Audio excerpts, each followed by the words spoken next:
Nii, me teeme siin inspiratsioonipäeva jooksul mõned intervjuud ka virtuaalsetele osalejatele. Ja meil on siin üks huvitav projekt. Räägime siin Kristi Kivilauga, kes on sihtasutusest Vaata Maailma. Ja on käimas selline huvitav projekt nagu Ole kaasas. Ja Kristi, ma küsiks sinu käest, et mis asi täpselt see Ole kaasas projekt on?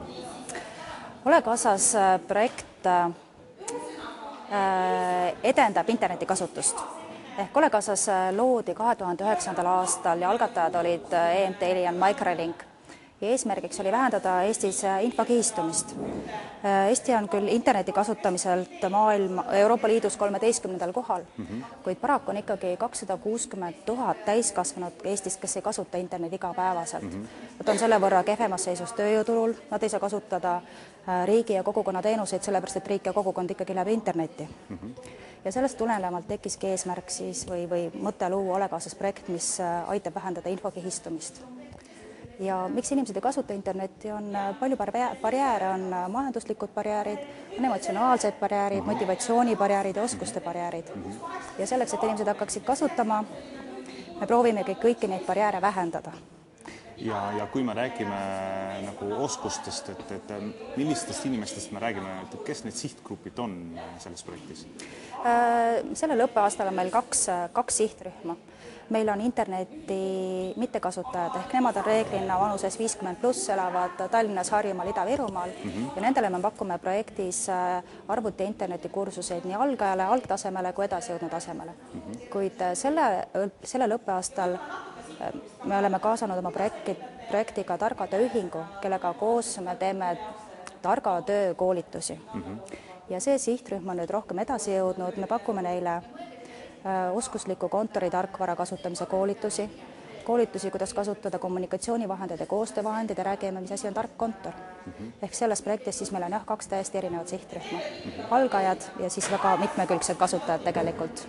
Ja ma saan aru, et selle aasta koolitused on äsja nagu käima läinud, et nad on eelmise nädala jooksul. Ja täiesti õige, meil eelmisel teisipäeval oli selle teise õppeaasta esimene koolitus ja koolitused läksid nüüd käima ja kestavad kuni sügiseni.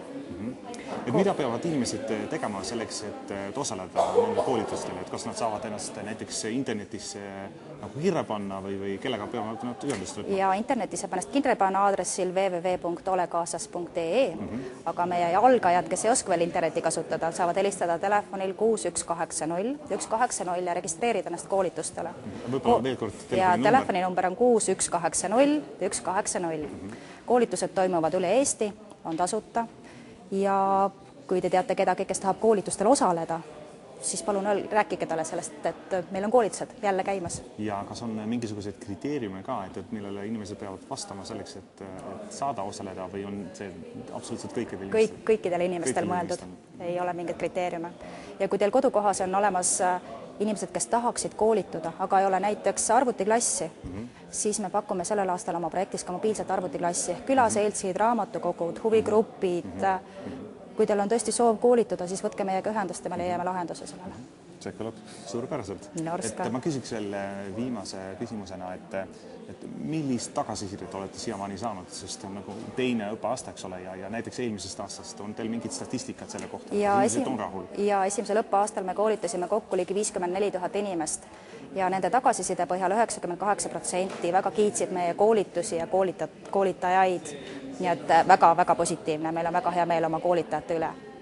See tundub tõesti väga ilus number ja kutsuks siis kõiki inimesi üles nagu osalema nende koolitustel ja sooviks teile edu ja aitäh selle informatsiooni eest. Aitäh!